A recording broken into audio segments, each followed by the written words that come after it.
History tends to remember the dramatic, the battles, the surrenders, the speeches. What it records less often is the quiet horror of the almost, the message that nearly got through, the retreat that was nearly ordered in time, the ship that nearly turned around. But there are some regrets, messages, and orders that came too late. As you listen tonight, let these stories wash over you gently. There's no need to stay intensely focused or remember every detail. Let your breathing slow. Let your mind wander where it wants to. These are simply stories from another time, quiet lessons about how even the best intentions can be undone by the simple passage of time. We'll move through these 101 facts at a calm, steady pace. No urgency, no rushing, just a quiet journey through moments when timing made all the difference. So settle in, pull your blanket a little closer, take a slow breath in, and let it out gently. You're safe and warm, and all you need to do tonight is listen. Fact number 1. On the morning of December 7, 1941, 2 U.S. Army privates at a radar station on the northern tip of Hawaii detected an enormous formation of aircraft 137 miles away. Private Lockard confirmed it wasn't a malfunction. The blip was the largest either man had ever seen. He called it in immediately. The duty officer, Lieutenant Kermit Tyler, listened and told them not to worry. He assumed it was a flight of American B-17 bombers expected from California. No alert was issued. No ships were put on standby. No anti-aircraft crews were scrambled. The 2 privates watched the blip for another 20 minutes as it continued south, then lost it behind the surrounding hills. 53 minutes after the phone call ended, the Japanese attack began. The radar had worked perfectly.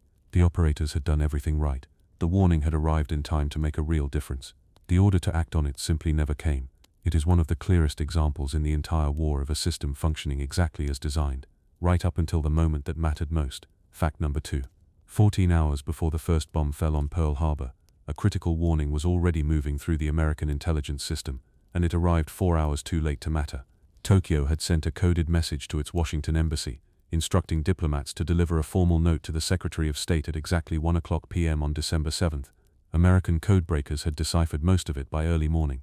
When intelligence officers realized that 1:00 p.m. Washington time corresponded precisely with dawn over Pearl Harbor, General Marshall drafted an urgent warning to Pacific commanders. The military radio channel to Hawaii was experiencing interference that morning, so the message was rerouted. Through Western Union, it went as a commercial telegram. The motorcycle messenger carrying it through Honolulu was caught in the chaos of the attack already underway. He delivered it at 11:45 a.m. local time, 4 hours and 15 minutes after the attack had ended. The warning had been composed, transmitted, and delivered through proper channels. It arrived as the last fires from the attack were still burning, carrying instructions for a preparation that was no longer possible. Fact number 3. In September 1939, the British government launched Operation Pied Piper, the largest organized movement of children in British history, relocating approximately 1.5 million children from cities at risk of bombing to safer rural areas. In its broad outlines, it worked, but in the fine detail, orders consistently ran behind the people they were meant to guide.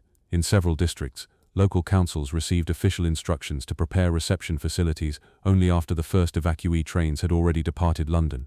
Host families in some villages were notified on the same morning the children arrived, with no time to arrange extra beds, additional food, or suitable space. Some village officers turned up at rural railway stations holding lists of addresses whose occupants hadn't yet been told they were expecting anyone. Children stepped off trains to find platform officers consulting lists and improvising arrangements on the spot.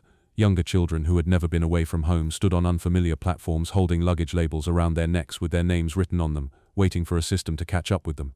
The system mostly did catch up, but always in arrears, shaped by the reality of what had already happened rather than the instructions meant to precede it. Fact number 4. When Germany invaded France in May 1940, the French High Command's response was slowed at every level by a communication system not built for the speed the situation demanded. Orders that needed to reach frontline commanders within hours were traveling by motorcycle courier and telephone lines that the Germans cut regularly.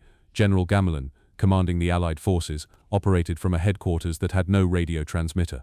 He communicated entirely by telephone and dispatch rider, a system appropriate perhaps to an earlier era of warfare. When German armored columns came through the Ardennes, the sector the French had considered nearly impassable, the orders to reposition defending forces took so long to travel down the chain of command that by the time units received them, the German columns had already advanced past the positions the orders described. A unit ordered to block a road received its instructions when German armor had already passed that road and was an hour further west. The gap between an order being written and being received was, in several critical cases, not measured in minutes but in days. By the time French command fully understood what was happening, the situation had already changed again. Fact number 5. The fall of Singapore in February 1942 is frequently described as the greatest British military disaster of the entire war, a fortress that surrendered approximately 85,000 Allied troops to a Japanese force that was, in several respects, smaller and more lightly supplied. One central reason was that the order to construct proper landward-facing defenses had never been given with sufficient urgency. The military wisdom of the time held that Singapore's strength lay in its naval guns. Landward attack through the Malay jungle was considered extremely unlikely. Intelligence warnings about Japanese capabilities had been circulating since 1941. Local commanders had submitted requests for reinforcements, construction materials, and permission to begin jungle clearing. London approved the idea in principle, but concrete, barbed wire, and construction equipment were allocated to other priorities. The reinforcements that finally arrived reached Singapore as Japanese forces were already crossing the Johor Strait. The men disembarked into an active battle rather than a preparation for one. The order to genuinely prepare Singapore's northern approaches had existed as a request for months. It had simply never been answered at the scale and speed the situation required. Fact number 6. Operation Market Garden in September 1944 was built on a compressed timetable that left almost no margin for the unexpected. British paratroopers were dropped near Arnhem with orders to seize the Rhine Bridge and hold it for 48 hours while ground forces advanced to relieve them. The plan had a known flaw that its planners chose not to fully address. Days before the operation, Dutch resistance networks and aerial reconnaissance had identified significant German armored forces in the Arnhem area, including 2 SS Panzer divisions resting and refitting nearby. The intelligence officer who raised these concerns was told he was suffering from nervous strain and was sent on sick leave. The operation proceeded as planned. When British paratroopers landed, they encountered SS armored units where the plan had assumed a light garrison. Of approximately 10,000 men who fought at Arnhem, around 1,400 were killed and nearly 6,500 were taken prisoner. The order to revise the plan in light of the intelligence was never given. The intelligence had arrived in time. The willingness to act on it had not. Fact number 7. On the night of November 14, 1940, approximately 500 German aircraft attacked Coventry in the single most concentrated bombing raid on a British city during the entire war. Between 568 and 600 civilians were killed. The medieval city centre was destroyed. The Cathedral of St. Michael was reduced to a shell. What makes Coventry distinctive is not the raid itself but the knowledge that preceded it. British intelligence, working from decoded Enigma intercepts, had advance warning that a major Luftwaffe operation was planned. They knew the approximate date. They had some indication that a Midlands industrial city was the target. The decision was made at the highest level that no action could be taken that might reveal the existence of the Enigma decryption program. No special civilian evacuation was ordered for Coventry. No unusual defensive preparations were made that might signal foreknowledge. The air raid sirens sounded at approximately 7:05 p.m. as German Pathfinder aircraft were already overhead. The main force arrived 15 minutes later. The order to protect Coventry was not given. The order to protect the secret was considered more important, and it was. Fact number 8. When Germany invaded Poland on September 1, 1939, Britain and France were bound by treaty to respond. Both declared war on September 3. The declarations were real, properly made, and carried genuine moral weight. The military orders that were supposed to follow, the orders to attack Germany from the west and draw forces away from Poland, were delayed, debated, restrained and ultimately never executed with any force commensurate with the situation. France had approximately 85 divisions on Germany's western border. Germany had roughly 25 divisions in the west, many second-line formations, with the bulk of its army in Poland. The Saar offensive, launched on September 7, advanced approximately 5 miles into German territory before halting. It paused there, awaiting further orders. Those orders never arrived with the urgency the situation demanded. By September 27, Germany had accepted Poland's surrender. The Polish High Command had built its defensive strategy partly around the certainty of Allied offensive action from the west. That certainty had been stated in treaty form and confirmed in military staff talks. It arrived when the moment came, as a 5-mile advance that turned around. Fact number 9. Through the spring and early summer of 1941, the Soviet government received an overwhelming volume of intelligence about the coming German invasion. The British passed along information from decoded Enigma intercepts. Soviet military attachés in Berlin sent detailed reports. Soviet border units observed German troop buildups and engineering preparations that could only have one meaning. Most precisely, the Soviet spy Richard Sorge, operating in Tokyo with extraordinary access to high-level diplomatic circles, sent Moscow reports that included not only the fact of the planned attack but specific details about its timing and scale. Stalin dismissed virtually all of it. He had constructed a framework in which the most dangerous enemy was the one trying to manipulate him into war, and the intelligence fitted that framework perfectly as potential Allied disinformation. When German forces crossed the Soviet border at 3:15 a.m. on June 22, 1941, some Soviet commanders waited more than an hour after the attack began before firing back, because unauthorized engagement might be seen as provocation. The order to prepare had never come. What came instead was the largest military operation in human history, arriving into a defensive structure that had been told repeatedly not to look as though it was expecting anything. Fact number 10. The German halt order of May 24, 1940 has been debated by military historians for more than 80 years. As the British Expeditionary Force retreated toward Dunkirk, German panzer divisions had them within reach. General Guderian believed he could close the trap within hours. Then came the order to stop, issued by von Rundstedt and approved by Hitler. The armored forces were directed to hold their positions. The reasons given included preserving the panzers for the coming campaign in southern France and concerns about the boggy terrain near Dunkirk. The order held for approximately 48 to 72 hours.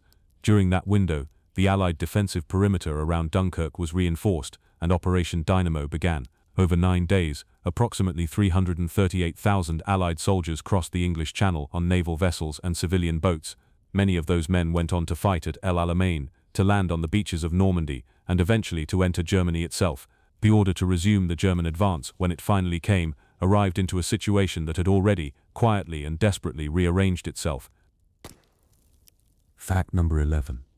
As Japanese forces swept through the Dutch East Indies in early 1942, intelligence about the direction and pace of the advance was available in sufficient detail that evacuation orders for European civilians could in principle have been given with enough lead time to matter. They were not given quickly enough. By the time official evacuation orders were issued for many areas of Java and Sumatra, Japanese naval forces had either sunk or driven back the ships that might have carried civilians to safety. Families who had been waiting, who had packed bags, kept children home from school, made arrangements, found that when the order finally came, the sea routes were already impassable. Some families who left independently, without waiting for official guidance, made it. Those who stayed because no authority had yet told them to go, were captured when Japanese forces arrived, often within days of the evacuation order they had been waiting for. Many of those captured civilians, women, children, elderly people, spent the remainder of the war in internment camps under extremely harsh conditions. The order to leave had been coming. It simply arrived after the last safe window had already closed. Fact number 12. The bombing of Dresden over 2 nights in February 1945 has been contested more than almost any other Allied air operation of the war. By that point, Germany's military defeat was not in serious doubt. Several German officials had raised the possibility of declaring Dresden an open city, a legal designation that would have exempted it from direct attack under the laws of war. The formal negotiations required to establish open city status were never completed. The orders to pursue that designation were discussed at various levels, but were not given with the political backing needed to make them operative before the Allied bombing schedule reached Dresden. The raids of February 13 and 14, 1945, killed an estimated 22,700 people, a figure established by a German historical commission in 2010, far lower than wartime claims, but still attached to a city whose military necessity as a target at that stage of the war has been genuinely and persistently questioned. The documentation for open city status had not been completed. The paperwork, in the truest and most terrible sense, arrived too late. Fact number 13. The formal Japanese surrender was signed on September 2, 1945. For most Japanese military personnel, the order to cease fighting was received, understood and obeyed. But the communication of that order depended on functioning channels reaching every isolated garrison across the Pacific. On Lubang Island in the Philippines, 2nd Lieutenant Hiroa Noda continued a guerrilla campaign in the jungle for 29 years. He had received no authenticated military order to stop. Leaflets, newspaper pages, and even calls from distant family members reached him, but none arrived in the form of a formal order from a superior officer. Without that order, his understanding of duty required him to continue. In 1974, the Japanese government located his former commanding officer, Major Taniguchi, who had long since retired and was running a bookshop. Taniguchi flew to the Philippines, walked into the jungle, and formally relieved Onoda of his mission. Onoda emerged, handed over his functioning rifle, and surrendered, 29 years and 8 months after the war had ended. The order he had been waiting for had been available since 1945. It simply had never reached him in the form his understanding of duty could accept. Fact number 14. In the weeks before Operation Barbarossa, Soviet commanders in the border districts received instructions that were, taken together, functionally paralyzing. Units were ordered to reinforce forward positions 1 week, and then ordered to pull back the next. Ammunition moved to forward depots was ordered returned to rear storage. Aircraft were concentrated on forward airfields, then not dispersed or protected. The effect was not merely confusion but a kind of institutional paralysis, in which the most recently received instruction overrode all previous preparations. When the German attack came on June 22, the Western Special Military District lost approximately 738 aircraft on the first day, most of them destroyed on the ground. General Pavlov, commanding the district, was subsequently arrested, tried and shot for treason and cowardice.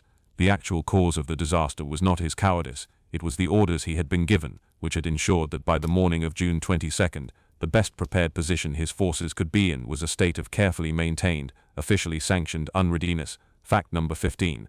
The evacuation from Dunkirk is remembered as a miracle of improvisation. And it genuinely was. But it was also a miracle that operated on a compressed and chaotic timeline that produced significant human cost at its edges. The formal order to begin the evacuation came on May 26. The mobilization of civilian vessels, the privately owned small boats whose contribution became the defining image of the operation, was organized in the days that followed, with boat owners sometimes receiving notice only hours before they were expected to appear at assembly points. Some were contacted by naval officers who arrived unannounced at their moorings. Some heard through radio broadcasts. Some turned up without any official communication at all.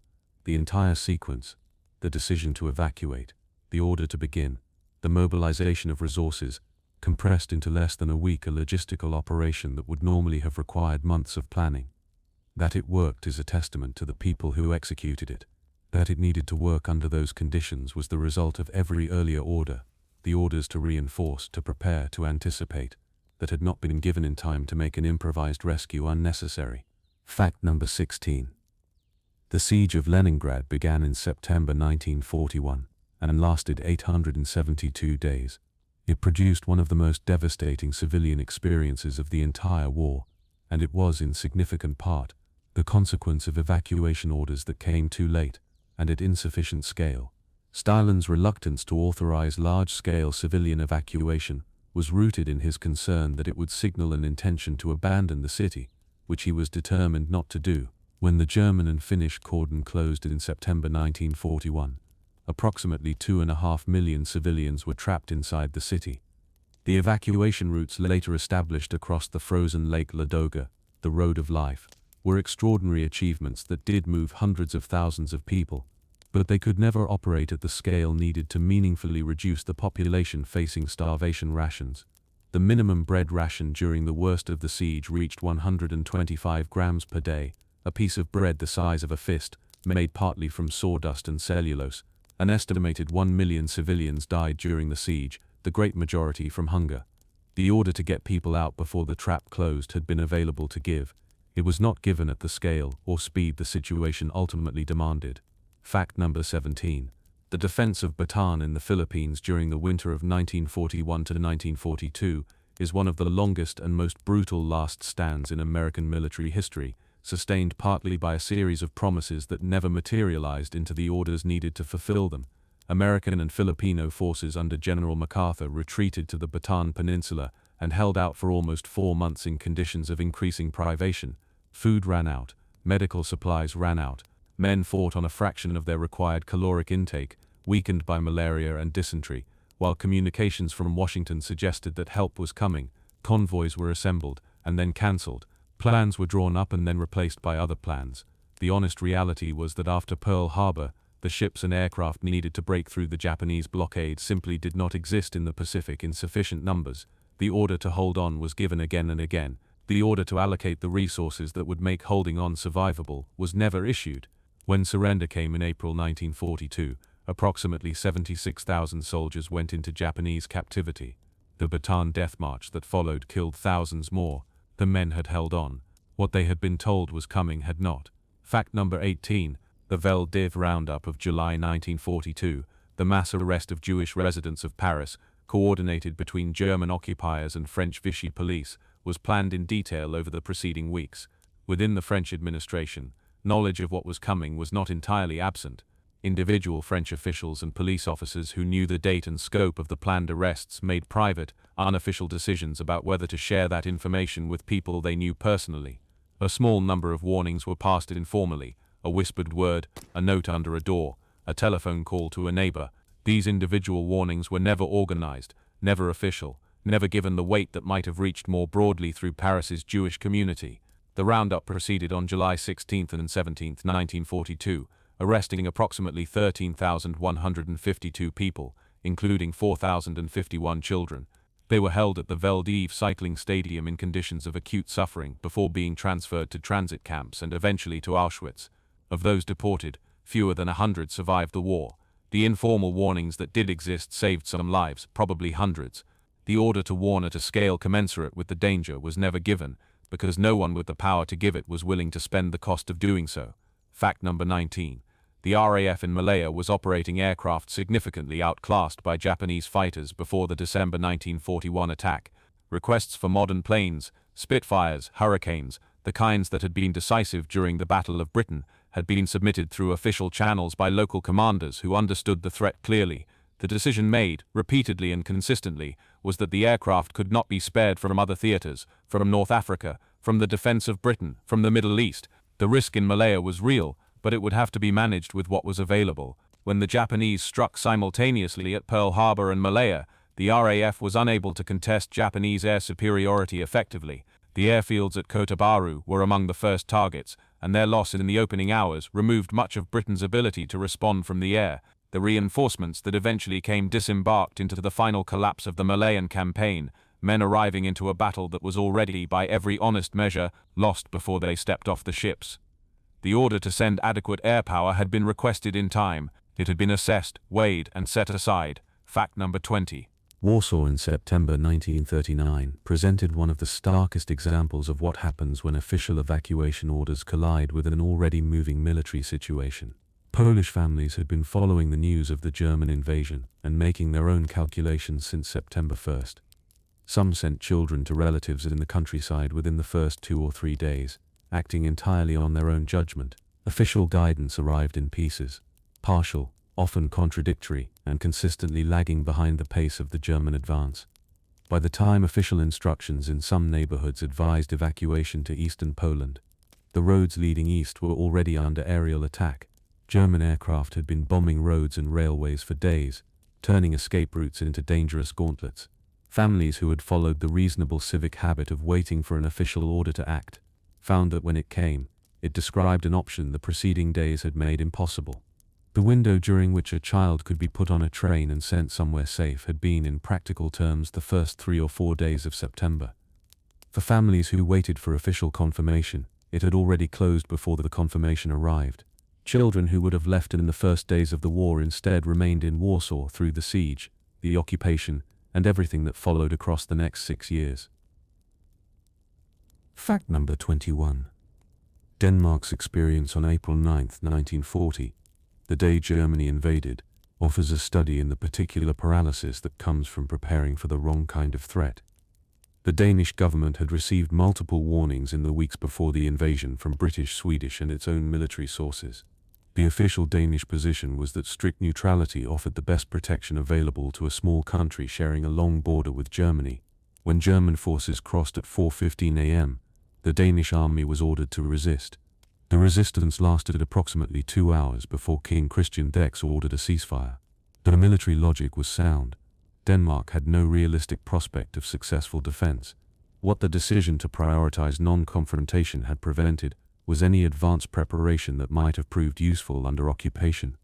The organization of resistance infrastructure, the protection of intelligence records, the safeguarding of Jewish community documentation, the Danish resistance movement that formed under occupation, and that in 1943 successfully transported more than 7,000 Danish Jews to safety in Sweden, built itself from nearly nothing, without the foundations that earlier orders might have laid. Fact number 22. The sinking of the HMT Lancastria on June 17, 1940, remains the largest single loss of life in British maritime history, and it is not well known, partly because Winston Churchill ordered the story suppressed. The Lancastria was an ocean liner being used to evacuate British troops and civilians from France after Dunkirk. She was loaded far beyond any safe capacity. The normal peacetime limit was approximately 1,300 passengers, and the number aboard when she was struck by German bombs is estimated at between 4,000 and 9,000 people. She sank in under 20 minutes. The death toll is estimated between 3,000 and 5,800. No precise count was ever established because no precise count of those who boarded had been kept. Churchill, upon being informed of the disaster, ordered the report suppressed under a D notice. British newspapers did not publish the story. American outlets eventually did. Churchill intended to announce it when the moment was right. He never did. The order to acknowledge publicly what had happened to those thousands of people was not given during the war, and for many years it was not given afterward either. Fact number 23. The Warsaw Uprising of August to October 1944 lasted 63 days, ended in the near-total destruction of the city, and killed approximately 200,000 civilians. The Polish Home Army launched the uprising believing that Soviet forces on the eastern bank of the Vistula River would advance and relieve them. The sounds of Soviet artillery were audible from Warsaw's streets throughout the fighting. Stalin did not give the order for Soviet forces to cross the river. His reasons remain historically debated. Some historians argue genuine military necessity, others argue a political calculation that the non-communist Polish Home Army's destruction suited Soviet interests in post-war Poland. What is not disputed is that for 63 days, a relief force within sound of the fighting did not advance. Allied supply drops were limited partly because Soviet authorities refused to allow Allied aircraft to land and refuel on Soviet-held airfields. The Home Army ran out of ammunition, food, and defensible positions. On October 2nd, they surrendered. The Germans then demolished the city, building, by Hitler's direct order. The order to advance across the Vistula was never given. Warsaw paid the price of its absence. Fact number 24. On the morning of May 10, 1940, the Netherlands received the clearest possible confirmation that the warnings of the preceding weeks had been accurate. As German paratroopers began landing on Dutch airfields at the exact same moment, Dutch units were receiving the orders to go to full alert. Dutch intelligence had been warned repeatedly that a German attack was imminent. Each time a specific date had been mentioned and the attack hadn't come, each false alarm had reduced the urgency with which new warnings were received. The final warning, which reached the Dutch General Staff in the early hours of May 10th, was accurate and specific. The order to bring Dutch forces to full combat readiness was issued. At units with good telephone communication and commanders who acted immediately, the warning made a difference. At other locations, the timing was so compressed that the alert and the attack were effectively simultaneous. German paratroopers landed on Walhaven airfield, while Dutch soldiers were still receiving their orders through the telephone system.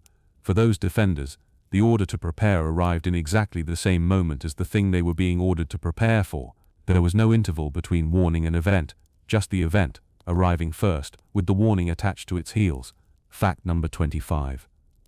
The Wehrmacht's first winter in the Soviet Union inflicted casualties on the German army that had nothing to do with Soviet resistance. They were the product of cold, frostbite and exposure, sustained by men who had arrived in summer uniforms and were still wearing them when temperatures dropped to -30 and below. The failure to provide winter equipment was not a logistical accident. It was the direct consequence of a planning assumption held by Hitler and accepted by the German supply system that the Soviet Union would collapse before winter arrived. Blitzkrieg had worked in Poland and France. The expectation was that it would work again, as late as October 1941, with the Wehrmacht stalled outside Moscow in declining temperatures. The order to prioritize winter clothing had not been issued with appropriate urgency. When supplies were eventually organized, an additional obstacle materialized. The Soviet railway network ran on a different gauge than European standard, meaning German freight trains couldn't simply carry supplies to the front. Gauge conversion took time. Soldiers wrapped themselves in newspaper, strips of carpet, and curtains taken from abandoned houses. The German medical system recorded hundreds of thousands of frostbite casualties that winter. The assumption that cold clothing would not be needed had been stronger than the order to provide it. Fact number 26. As Allied forces swept across Europe in 1945, the liberation of Nazi concentration camps was preceded, in many cases, by accelerated killing. SS commanders, as Allied forces drew close, received orders to destroy evidence, demolish crematoria, burn prisoner records, and force surviving prisoners on death marches away from the advancing front. At Auschwitz, Soviet forces arrived on January 27, 1945, to find approximately 7,000 prisoners, those too sick to walk, left behind when the SS had evacuated weeks earlier. The crematoria had been partially demolished, most documentation had been destroyed. The death marches that preceded the liberations killed tens of thousands of prisoners who had survived years of the camp's conditions, only to die on frozen roads in the final weeks of the war. At Bergen-Belsen, British forces arrived on April 15, 1945, to find 60,000 prisoners in catastrophic conditions. Thousands died in the weeks after liberation, after the gates had opened, because the medical infrastructure needed to treat them had not been assembled in advance. The liberation was real. The preparation for what liberation would find had not arrived ahead of it. Fact number 27. The Italian armistice of September 8, 1943, was a genuine diplomatic achievement, negotiated in secret over weeks and announced simultaneously by both the Italian government and Allied command. What it lacked was a coherent set of orders to the Italian military about what to do after it was announced. Italian soldiers spread across the peninsula, the Balkans, Greece, and the Aegean Islands received word of the armistice from radio broadcasts and rumors. German forces, moving quickly with pre-prepared plans, began disarming Italian units within hours. Many Italian soldiers found themselves in an impossible situation. Their country had surrendered, but no order had arrived telling them whether to lay down their weapons, fight the Germans, or try to reach Allied lines. On the island of Kefalonia, approximately 9,000 Italian soldiers chose to resist German disarmament. After a week of fighting, the German commander ordered the execution of the captured Italian officers. Most surviving soldiers drowned when the ships carrying them were torpedoed. The armistice had been signed. The orders that should have followed it, clear, distributed, operational, had not been prepared to the standard the moment required. Fact number 28. The D-Day landings of June 6, 1944 succeeded partly because of the extraordinary success of Allied deception operations in convincing the German High Command that Normandy was a feint and that the real invasion would come at Pas de Calais. Hitler held the strategic panzer reserves under his personal authority. No one could release them without his direct order. When the landings began, German commanders in Normandy requested the release of the panzer reserves almost immediately. The requests went up the chain of command. Hitler was asleep. His staff, knowing his instructions not to be disturbed on minor matters and uncertain whether this qualified, did not wake him. By the time Hitler was informed and gave authorization to release the panzers, it was late afternoon. The armored units that were to have struck the Allied beachhead when it was most vulnerable in the first hours, before a defensive perimeter had been established, began moving in daylight, under Allied air attack, over congested roads. They arrived at the front piecemeal and hours late. The critical order needed to come at dawn. It came in the afternoon. Fact number 29. The atomic bomb that fell on Hiroshima on August 6, 1945, arrived without a city-specific warning that might have prompted mass evacuation. The United States had been conducting a leaflet campaign over Japanese cities throughout the summer, warning civilians that destruction was coming. But the leaflets were general in their targeting. They were not delivered specifically to Hiroshima in the days immediately before the attack.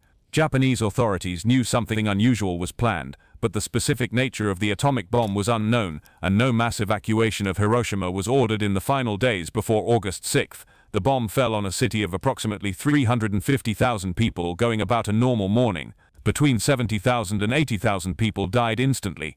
A further 60,000 to 80,000 died in the following months from injuries and radiation exposure. The leaflet warning that named Hiroshima specifically had been printed and was waiting to be dropped after the bombing. It was intended to follow the attack, not precede it. The order to warn the city arrived, in that specific form, too late to serve as a warning at all. Fact number 30.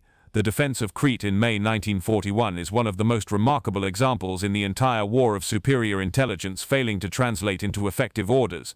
British codebreakers had intercepted and decrypted the German operational plan for the airborne invasion of Crete in considerable detail. General Freyberg, commanding the Allied defense, knew the approximate date of the attack, the locations of the planned drop zones, and the composition of the assault force. He knew more about the coming attack than virtually any defender in history has known about an imminent operation against them.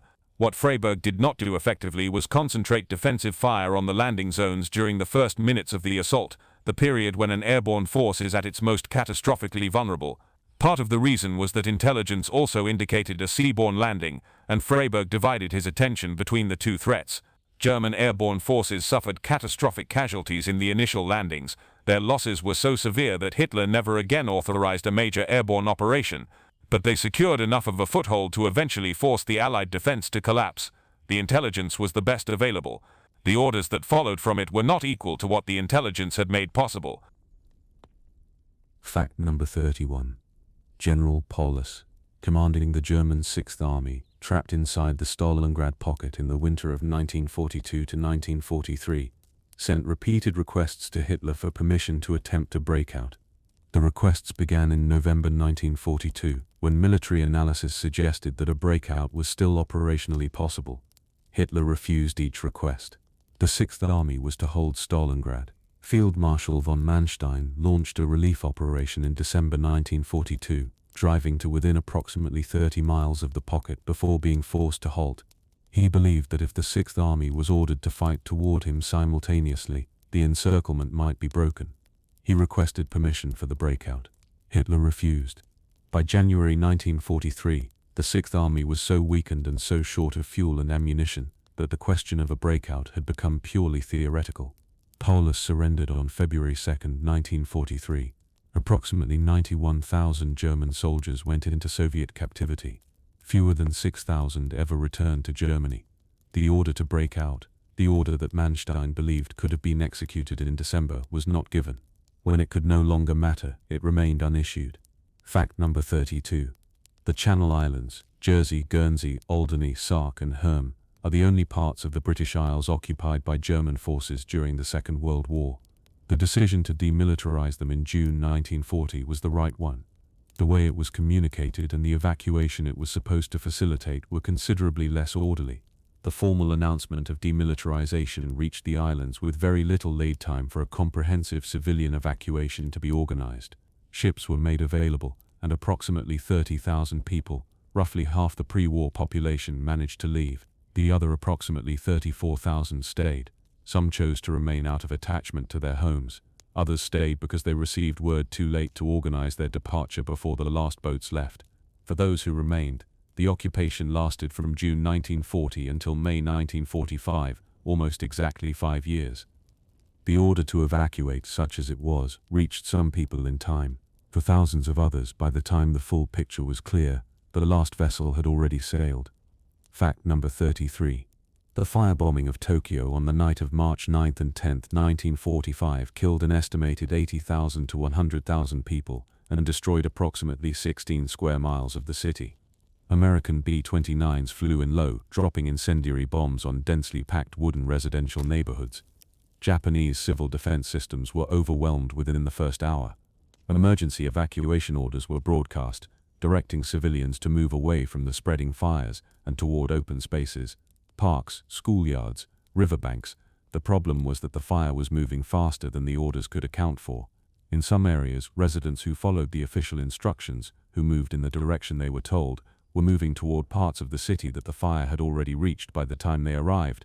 The geography of the firestorm changed faster than any human communication system could track. Civil defense workers at street level tried to redirect people, but smoke reduced visibility to almost nothing, and heat made large areas impassable without warning. Some families who did everything they were told died in the places they had been told to go. The orders were real, and given by people trying to help. They simply described a fire that was already, in multiple places, somewhere other than where the orders said it was. Fact number 34. The Battle of the Bulge, Germany's Ardennes offensive of December 1944, achieved its initial shocking success partly because the indicators of a coming attack were received at higher levels and assessed in ways that filtered out their urgency. Ultra-intercepts in the lead-up to the offensive were limited, because the Germans had imposed strict radio silence on the assembling forces. But the radio silence itself was a signal. Experienced intelligence officers noted that it implied something being concealed. Ground-level American soldiers in the Ardennes sector reported unusual activity in the forests opposite their positions. The Ardennes was a quiet sector, used for resting tired divisions and training new ones.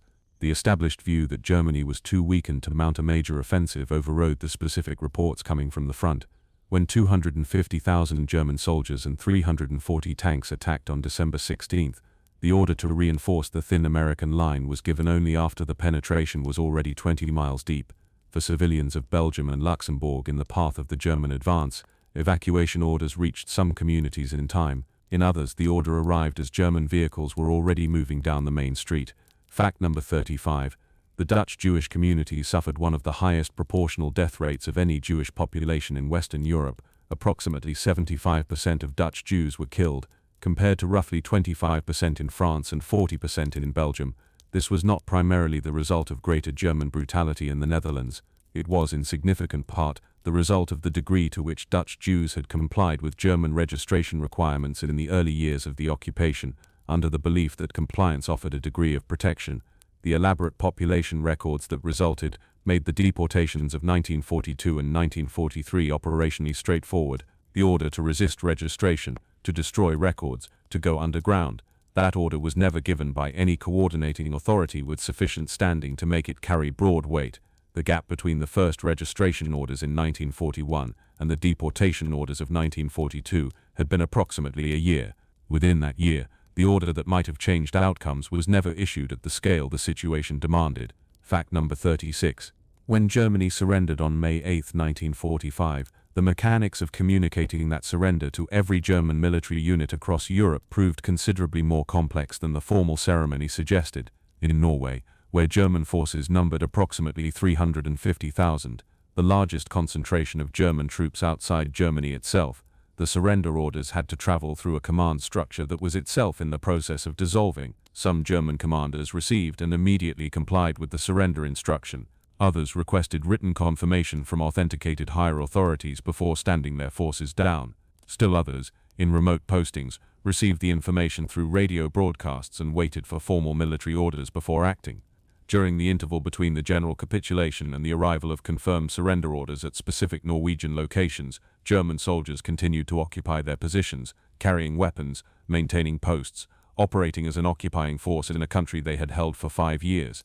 Norwegian civilians who had waited since April 1940 for this moment watched armed German soldiers going about their routines while the paperwork establishing peace made its way through disrupted channels. The war had ended. The order confirming that it had ended had not yet reached everyone it needed to reach. Fact number 37. In the summer of 1944, as detailed authenticated reports about Auschwitz reached Allied governments, including the Vrba report compiled by 2 Slovak Jews who had escaped from the camp, requests were made to Allied commanders to bomb the railway lines carrying deportees to the camp, or the crematoria themselves.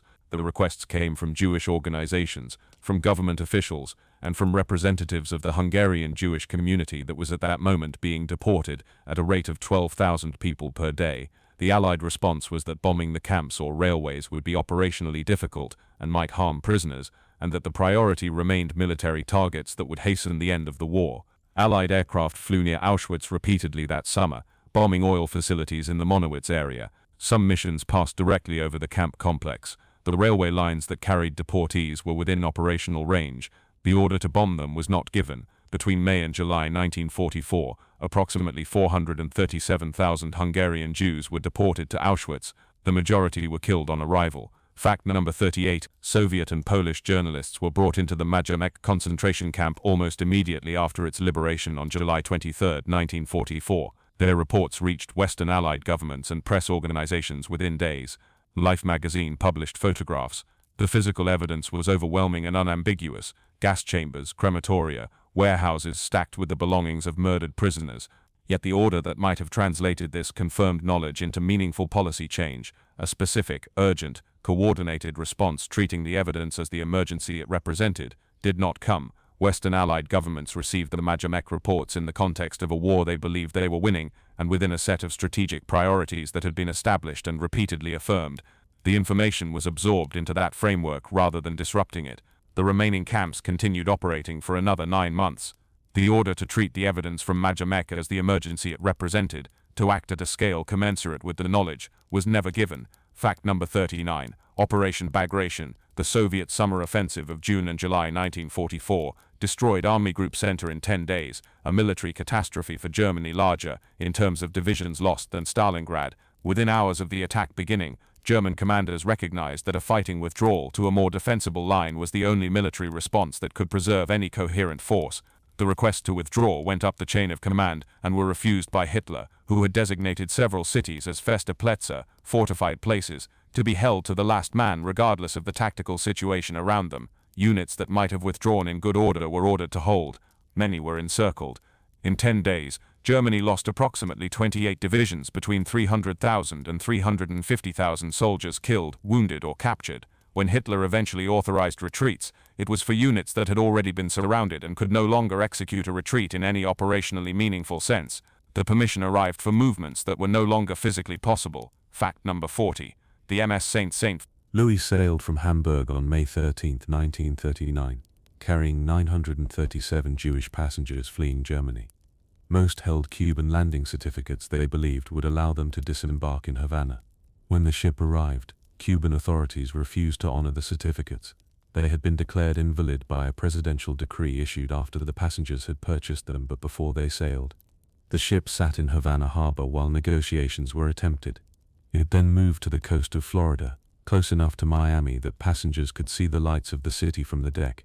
Appeals were sent to President Roosevelt requesting that the United States admit the passengers. The State Department declined. Canada was also approached. Canada also declined. The St. Louis turned back toward Europe. 4 countries, Belgium, the Netherlands, Britain and France, agreed to divide the passengers between them. Those who went to Britain were safe for the duration of the war. Those who went to Belgium, the Netherlands and France were in occupied territory within a year. Of the 937 original passengers, approximately 254 were subsequently murdered in the Holocaust. The order to open a port to those 937 people had been requested directly, in writing, with sufficient time for a decision to be made. It was not given. Fact number 41. In the final weeks of April 1945, as Soviet forces closed in on Berlin from the east and American forces advanced from the west, Hitler continued issuing operational orders for counterattacks that would relieve the encircled capital. The orders were specific. Army Group Steiner was to attack from the north. The 12th Army was to turn east and fight toward Berlin. The problem was that the units being ordered to move existed, in many cases, only on paper. Army Group Steiner had a nominal strength that bore almost no relationship to the number of soldiers physically present and capable of fighting. The 12th Army was engaged against American forces and could not simply turn around. Reports came back from commanders explaining that the ordered movements were not possible, that the men did not exist, the fuel was not available, the positions the orders described had already been overtaken. Hitler interpreted these reports as failures of will, cowardice, or treachery. He ordered the same attacks again with greater urgency. The orders kept arriving at headquarters. The armies they described, in the form the orders assumed them to exist, could not be located anywhere on the ground. Fact number 42. The village of Oradour-sur-Glane in France was destroyed on June 10, 1944, 4 days after D-Day, by the 2nd SS Panzer Division Das Reich, as it moved northward toward Normandy. 642 people were killed, the entire population, including 247 children. The men were taken to barns and shot. The women and children were locked in the church, which was then set on fire. Those who tried to escape through the windows were machine-gunned. The village was looted and burned. No warning had reached Oradour. French resistance networks in the area had some awareness that the division was moving north, and that its passage through other areas had already involved violence against civilians. But the specific threat to Oradour was not known in time for any warning to be given. The village still stands today, preserved exactly as it was left on June 10, 1944, by order of the French government as a permanent memorial. Rusted cars remain in the streets. The roofless church still stands. The order that might have saved those 642 people was never given, because no one knew until it was too late that it needed to be. Fact number 43. In the months following America's entry into the war after Pearl Harbor, the U.S. Navy was slow to implement along the American eastern seaboard the convoy and coastal blackout systems that the British had developed through hard experience with the U-boat threat. British expertise in anti-submarine warfare, convoy escort protocols, aerial patrol patterns, coastal blackouts to prevent merchant ships from being silhouetted against lit cities at night, was available to the Americans and had been shared through liaison channels. The order to implement a coastal blackout along the American East Coast was delayed for months after Pearl Harbor. During those months, German U-boats sank merchant ships at a rate their commanders had never previously achieved. The ships were backlit by the glow of cities that had been told to darken their lights but had not yet received orders making that instruction mandatory. German submariners called the period the Paukenschlag, the drumbeat, or informally, the second happy time. By the time the mandatory blackout orders finally came, Hundreds of ships and thousands of sailors had been lost in waters that were, by any analysis of the available evidence, preventably dangerous. Fact number 44. The Roma and Sinti people of Europe were subject to a genocide during the Second World War, the Porokmos, that killed an estimated 500,000 people, and has received far less historical documentation and public acknowledgement than the Holocaust, in part because the bureaucratic records were less complete, and in part because Roma communities in the post-war period had less institutional standing from which to press for recognition. The pattern of persecution followed recognizable steps: registration, identification markings, movement restrictions, forced labor, and eventually deportation and killing. In several European countries, Roma community leaders were not informed in advance of what the registration requirements would eventually lead to. Compliance with early bureaucratic demands, driven by the reasonable calculation that visible cooperation might reduce the immediate threat, contributed to the data infrastructure that made later deportation orders operationally efficient. The order to resist registration, to avoid the process, to disperse, that order was never issued by any coordinating authority with standing in the affected communities, because no such authority existed with the resources or the information required to give it. Fact number 45. Operation Torch, the Allied landings in North Africa in November 1942, carried an ambitious secondary objective: the rapid seizure of Tunisia, which would have cut off German and Italian forces in North Africa and potentially shortened the campaign by many months. German commanders understood this logic equally well. Within days of the Allied landings, German transport aircraft were crossing the Mediterranean with troops, establishing a bridgehead in Tunisia before Allied forces could reach it. Allied progress from the west was slowed by rain-softened terrain, extended supply lines, and inexperienced troops encountering difficult conditions for the first time. The order to treat the race to Tunisia as the absolute operational priority, above consolidating the beachhead, above administrative tidiness, above the logistical caution appropriate to a first major operation, was not given with the force the race required. The German bridgehead held. The Tunisian campaign lasted until May 1943. 300,000 Axis soldiers surrendered at its end, men who, if the race had been run differently, might never have reached Africa at all. Fact number 46. In September 1944, the Dutch government in exile called on Dutch railway workers to go on strike in support of Operation Market Garden. The workers responded in extraordinary numbers, walking off the job at enormous personal risk. The strike disrupted German troop and supply movements for months, but the plan the strike was designed to support, Market Garden, failed when the Arnhem Bridge could not be held. The Allied front line stopped south of the main Dutch population centres. The railway workers who had gone on strike partly expecting liberation within weeks could not return to work without cooperating with the occupation. German authorities responded to the strike by cutting off food supplies to the occupied Western Netherlands. The Hunger Winter, the Dutch Hunger Winter, ran from autumn 1944 through liberation in May 1945. An estimated 18,000 to 22,000 people died of starvation, and millions more suffered severe malnutrition. The order to strike had been answered courageously and fully.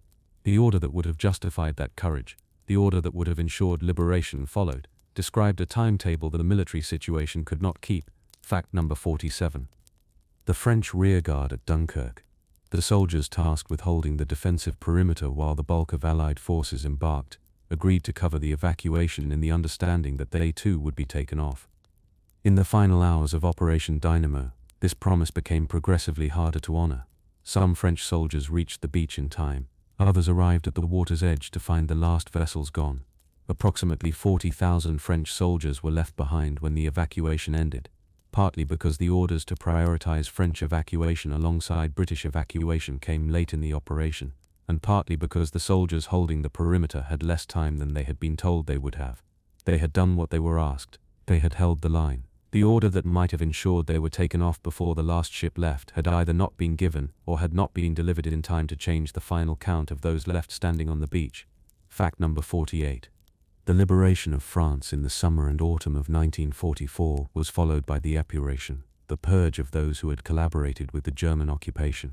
The legal framework for trials had been developed by Free French authorities in London, and it was a genuine attempt to channel post-war justice through proper processes. The problem was the speed at which liberation arrived compared to the speed at which the legal infrastructure could be established and staffed. In the weeks between the departure of German forces from a town and the opening of the first properly constituted tribunal, anger and 4 years of accumulated resentment operated outside any formal structure. In this period, An estimated 10,000 to 30,000 people were killed in extrajudicial violence, shot by resistance groups, executed publicly, subjected to mob punishment for acts of collaboration ranging from the genuinely criminal to the merely social. Women accused of relationships with German soldiers had their heads publicly shaved in town squares across France. The order to wait for the courts arrived as the courts were still being assembled. In the gap between liberation and legality, justice frequently became revenge. Fact number 49. The decision to bomb the French railway network before D-Day was one of the most contested orders of the entire Allied campaign. The military argument for destroying French rail infrastructure was compelling: prevent Germany from moving reinforcements to the Normandy beachhead, and the landing becomes significantly more survivable. The argument against it was the certain death of large numbers of French civilians living near railway junctions and marshalling yards. Churchill was deeply and genuinely troubled by the projected civilian casualties, which early estimates put as high as 80,000 to 160,000 French civilian deaths. He raised the matter in the War Cabinet and in correspondence with Eisenhower repeatedly. The order to proceed was eventually given, but it was accompanied by targeting restrictions designed to reduce civilian casualties, attacking marshalling yards at certain times, avoiding densely populated areas where possible. The civilian death toll was ultimately estimated at approximately 15,000, significantly lower than early projections, partly because of those restrictions. The order came after weeks of argument, and came with conditions. The conditions reflected a real attempt to weigh what was being ordered against the human cost of ordering it, an attempt that was imperfect, belated, and arrived only after considerable delay. Fact number 50. By the beginning of 1945, the military situation facing Germany was one that virtually every senior German officer understood to be irretrievably lost. The Ardennes offensive had failed. Soviet forces were advancing into eastern Germany. Allied bombing was dismantling what remained of German industrial capacity. Several high-ranking Germans made tentative contacts through neutral intermediaries in Switzerland and Sweden to explore whether a negotiated end to the war might be possible.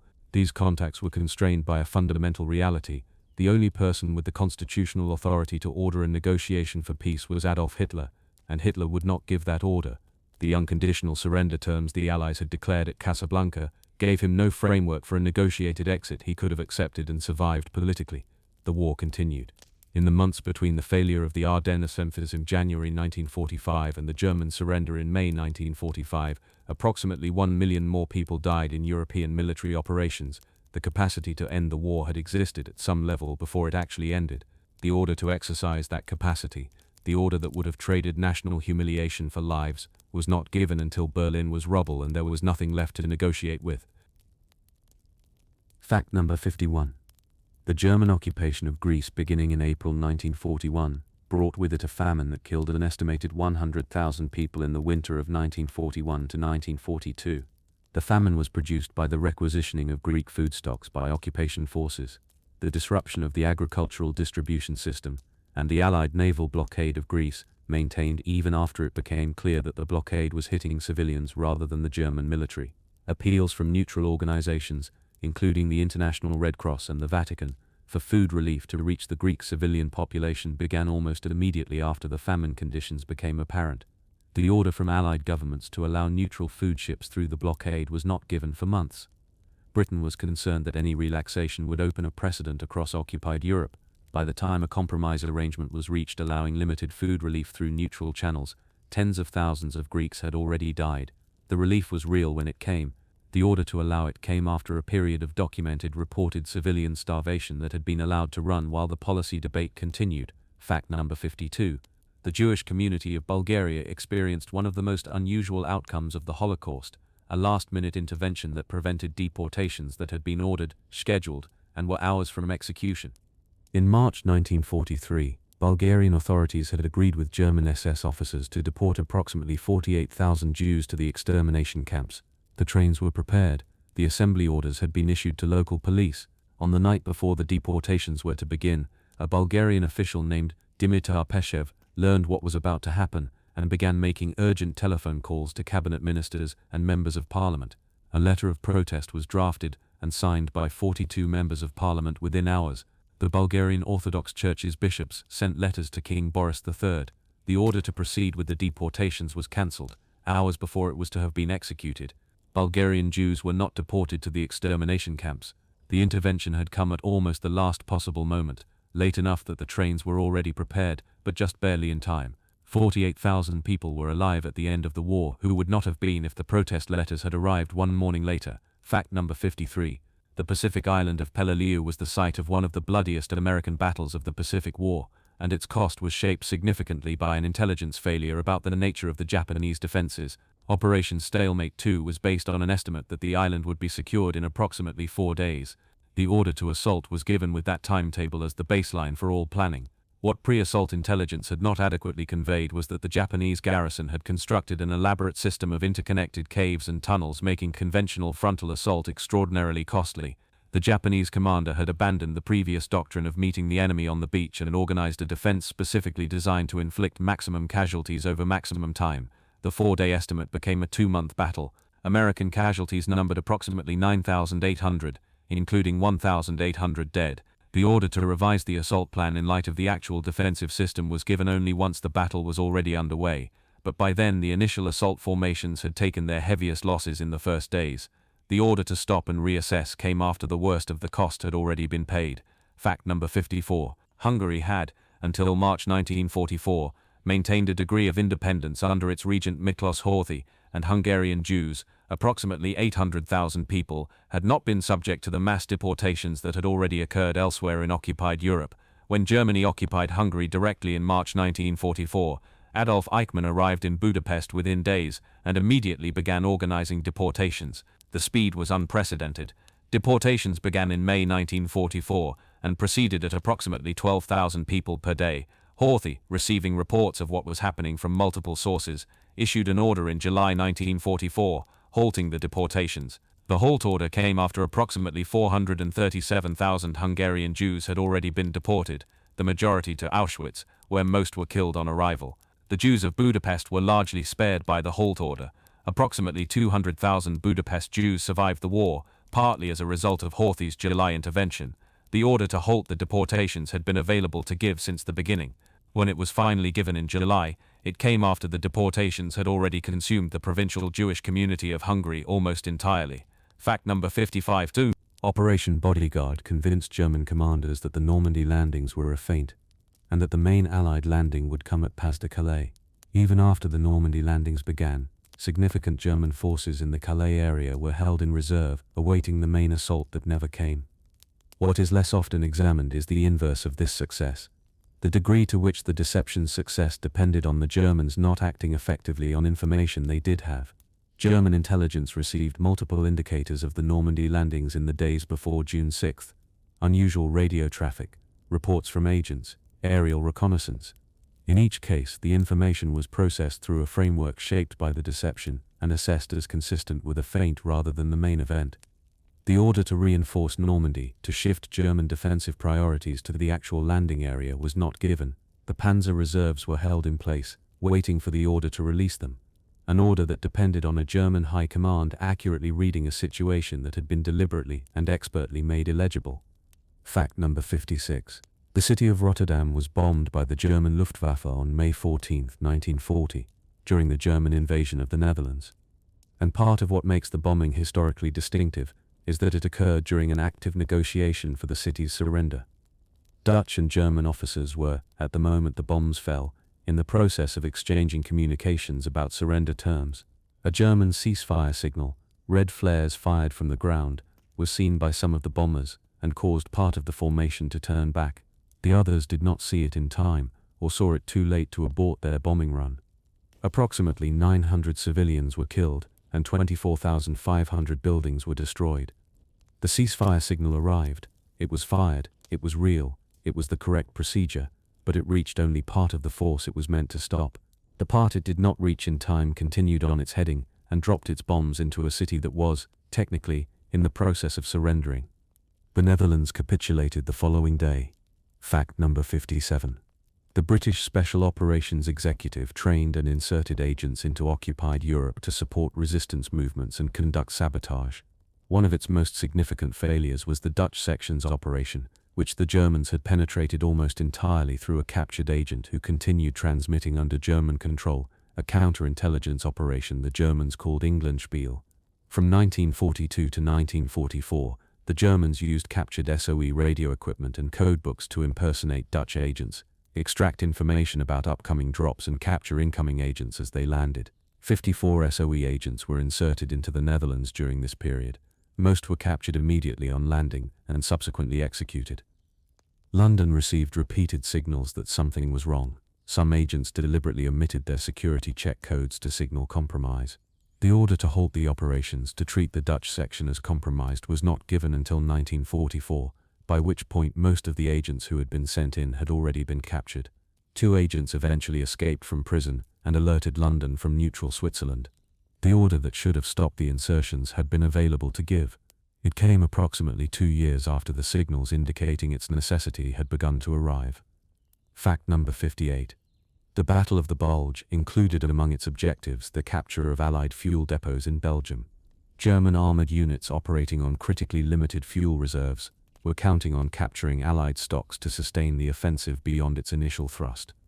The lead German armored column, under Joachim Peiper, came within a mile of one of the largest Allied fuel dumps in the area, before Allied soldiers set it on fire, denying approximately 2 million gallons of fuel to the Germans. The order to fire the dump was given by an American officer on his own initiative, without waiting for authorization from higher command. The decision was correct, and it may have materially changed the outcome of the battle. But the fact that it depended on a single officer's initiative rather than a pre-existing plan reflects the broader failure to anticipate the offensive adequately. The order to prepare denial plans for critical supply installations in the event of a German advance was not in place before the offensive began. The decision that saved the fuel was made in real time, by one man, because the order that should have preceded that decision had never been issued. Fact number 59. The Japanese ambassador in Washington in the final hours before Pearl Harbor had been instructed to deliver a diplomatic note to Secretary of State Cordell Hull at exactly 1:00 p.m. on December 7th. The note was long, encrypted, and needed to be decoded and typed before it could be delivered. The embassy's typing staff were not available on a Sunday morning, and the junior diplomat responsible had to type the message himself, with limited typing skills. The decoding and typing took several hours longer than planned. The ambassadors were delayed. They arrived at Hull's office at 2:20 p.m., an hour and 20 minutes after the scheduled delivery time, and more than an hour after the attack had already begun. Hull, who had already received reports of the attack, received the diplomatic note without reading it, and dismissed the ambassadors coldly. The Japanese government had intended to deliver a warning, however thin, before the attack began. The order to deliver it arrived, through no deliberate malice but through simple administrative delay, after the bombs had already fallen. Fact number 60. The city of Manila was declared an open city by General MacArthur on December 26, 1941, in an attempt to spare it from destruction as American forces withdrew to Bataan. Japanese forces occupied Manila in January 1942 without significant fighting, and the city survived the first occupation largely intact. The tragedy came in 1945, when Japanese forces defending Manila against the American liberation refused to leave. Their commander, Rear Admiral Ibobuchi, chose to fight street by street rather than withdraw. The order for Japanese forces to evacuate Manila before the American approach was issued by General Yamashita, who had again designated Manila an open city. Ibobuchi ignored it. The Battle of Manila lasted from February 3 to March 3, 1945. Between 100,000 and 500,000 Filipino civilians were killed. The city that had survived the first occupation was largely destroyed in its liberation. The order to withdraw had been given. It had not been obeyed. Fact number 61. The Battle of the Atlantic had been ongoing since the first day of the war in September 1939. The requirements for adequate convoy defense, the number of escort vessels needed, the importance of air cover across the full transit route, were understood and documented from relatively early in the conflict. The competing demands of other theaters, the production priorities of the war economy, and the allocation disputes between services meant that resources arrived incrementally and never quite at the pace the convoy statistics demanded. In November 1942, Allied merchant shipping losses totaled approximately 860,000 tons in a single month. By May 1943, after the decisive turn of the convoy battles, the figure dropped sharply. The orders to provide adequate resources had been requested repeatedly. They had been given piecemeal, over years, in quantities that lagged behind what the situation required at each particular stage. The Battle of the Atlantic was eventually won, but it was won after years of losses that a faster, more complete response to the known requirements might have reduced significantly. Fact number 62. When the Red Army began its advance into Germany in early 1945, the order for German civilians in the Eastern Territories to evacuate westward arrived in many communities only days or hours before Soviet forces. The Nazi Party's official position, maintained well into January 1945, was that the Eastern Front was stable and that panic among the civilian population was defeatist and therefore criminal. Regional Nazi leaders who authorized civilian evacuation without Berlin's approval risked their positions and in some cases their lives. As a result, the civilian population of East Prussia, approximately 2 million people, did not begin organized evacuation until January 1945, when Soviet forces were already crossing the East Prussian border. Hundreds of thousands of civilians moved westward on foot in winter conditions, with inadequate food and shelter.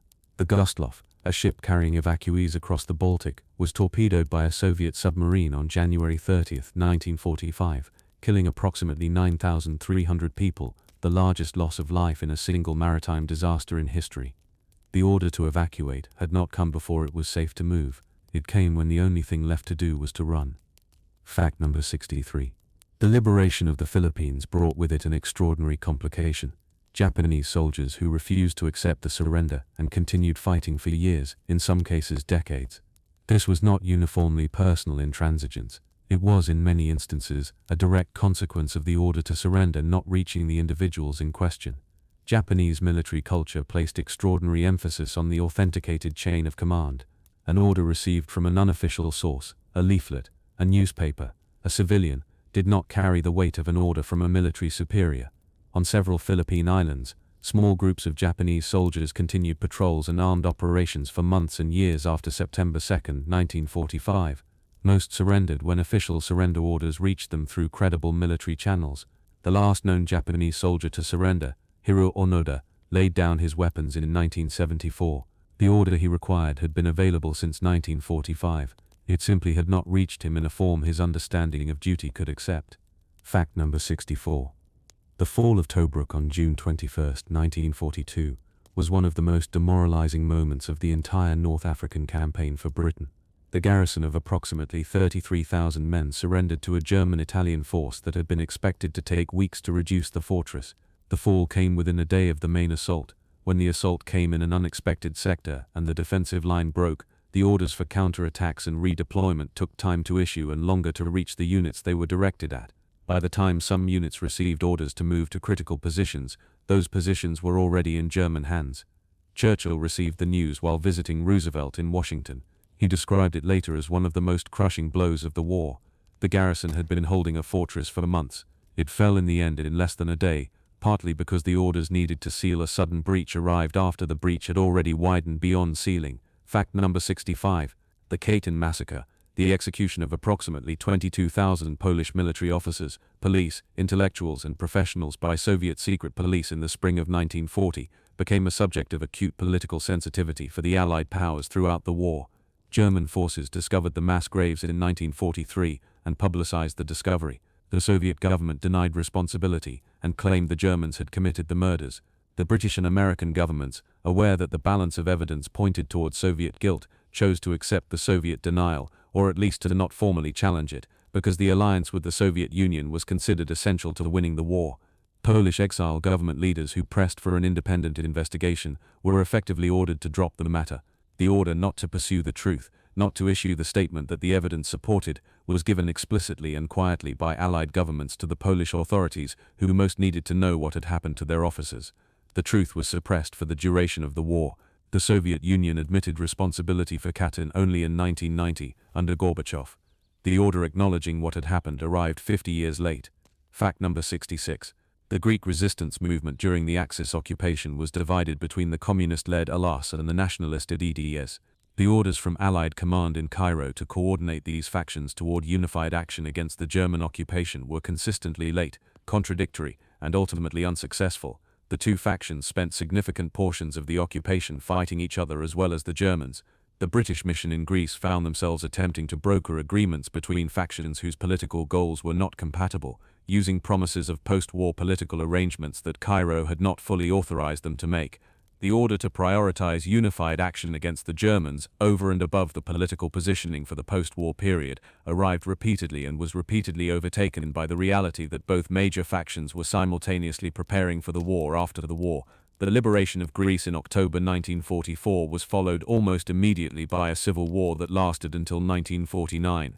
The order that might have prevented it, the order that would have established a workable political settlement during the occupation, was never given with sufficient authority or delivered with sufficient resources to hold. Fact number 67. The ancient Benedictine monastery at Monte Cassino, standing since the 6th century, became one of the most controversial bombing targets of the war. Allied commanders believed, based on reports from soldiers below, that the Germans were using the monastery as an observation post. Historical evidence established later suggests that the Germans had scrupulously avoided placing military forces inside the abbey itself, a fact that was not established with confidence at the time of the bombing order. The abbey was bombed on February 15, 1944. Ironically, the rubble proved far easier to defend than the intact building had been. German paratroopers moved into the ruins after the bombing and held them far more effectively than they had held the intact abbey. The ground assault intended to exploit the bombing was not coordinated closely enough with the air operation to move before the Germans had established themselves in the ruins. The bombing order came after weeks of debate. The order to follow it up immediately with a ground assault before the German defenders could adapt did not come with the same urgency. Fact number 68. Belgium during the occupation illustrates the narrow and contingent nature of survival under German rule. The deportations began in 1942. Approximately 25,000 Jews were saved in Belgium through individual acts of hiding, ordinary Belgians with no organized resistance affiliation concealing Jewish neighbors in their homes, cellars and farms. The balance came down, in many individual cases, to whether a warning arrived in time, a neighbor who heard that police were making a list, a shopkeeper who knew that a roundup was planned, a priest who passed a quiet word before Sunday. These were not official orders. They were individual human decisions made in the window between knowing something and the moment when knowing became irrelevant. The communities where those informal warnings circulated quickly had higher survival rates. The communities where they did not had higher deportation rates. No official order to warn Jewish neighbors was ever issued in occupied Belgium.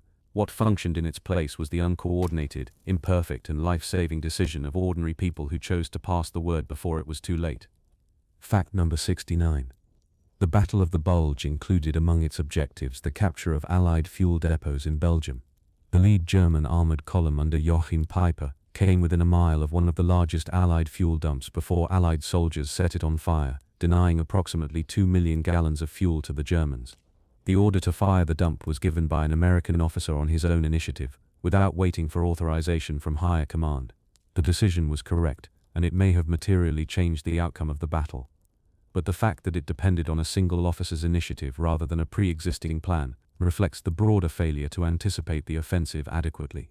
The order to prepare denial plans for critical supply installations in the event of a German advance destroy the dump was not in place before the offensive began. The decision that may have helped save the battle was made in real time, by one man, because the order that should have preceded that decision had never been issued. Sometimes history turns on a single individual deciding not to wait. Fact number 70. The American South in 1939 was solidly democratic. The industrial North was competitive, and the West was developing. The realignment that produced the current political map began during and immediately after the Second World War. The wartime demand for industrial labor in northern cities drew approximately 1.5 million black Americans out of the South between 1940 and 1950, the wartime phase of the Second Great Migration. These new northern urban populations created the political weight that made civil rights legislation viable for the National Democratic Party by the early 1960s. The Civil Rights Act of 1964, which the Democratic Party passed over fierce Southern opposition, triggered the partisan realignment of the South. Southern white voters began moving to the Republican Party in a shift that accelerated across the following decades. Meanwhile, the wartime investment in Southern military bases and defense industries had begun transforming the Southern economy, creating the foundation on which the post-war Sunbelt growth would build. The specific contemporary American electoral map, the Red South, the Blue Coasts, the competitive Midwest, is the accumulated product of demographic movements and economic transformations that the wartime period set in motion, and the subsequent decades gradually worked out into the political geography of the present. Fact number 71. Operation Tidal Wave, launched on August 1, 1943. sent 177 B-24 bombers from North Africa on a low-level mission against the oil refineries at Ploiești in Romania, which supplied approximately a third of Germany's crude oil. The mission suffered from a series of coordination failures, including navigational errors that brought bombers over the target from the wrong direction, and a timing sequence that resulted in different bomb groups arriving simultaneously in conflicting approach patterns. 53 aircraft were lost, the highest loss rate of any major American bombing mission in the war, and 5 Medals of Honor were awarded, the most for any single military operation in American history. The damage to the refineries was significant but repaired within months. A subsequent, more systematic bombing campaign launched in 1944 was more effective. The order for the 1943 mission had been given with inadequate coordination and without the navigational flexibility the mission's length and complexity required. The refineries had been identified as a priority target since before the war. The order to attack them effectively arrived only after an initial approach that cost 53 aircraft and proved insufficient. Fact number 72. The Danish rescue of Danish Jews in October 1943 is one of the most remarkable acts of collective civilian resistance in the history of the Second World War. When German authorities moved to implement the deportation of Danish Jews, a German diplomat named Georg Ferdinand Duckwitz leaked the planned deportation date to Danish political leaders. The warning spread through informal networks, through churches, through university faculties, through professional associations, through neighbors talking at their doors. Within days, the Danish civilian population had organized a clandestine evacuation of approximately 7,000 Jews across the narrow water to neutral Sweden. The order that made this possible was not a government order. The Danish government had been dissolved. It was the informal, spontaneous, distributed decision of ordinary Danes to tell every Jewish person they knew what was coming, and to help them reach the boats. What is perhaps most striking is how little time there was, a matter of days, and how much was accomplished in that interval when information was shared quickly and acted on without waiting for authorization. The formal order to rescue Danish Jews was never given. What worked in its place was thousands of ordinary people treating the warning as an instruction and acting on it immediately. Fact number 73.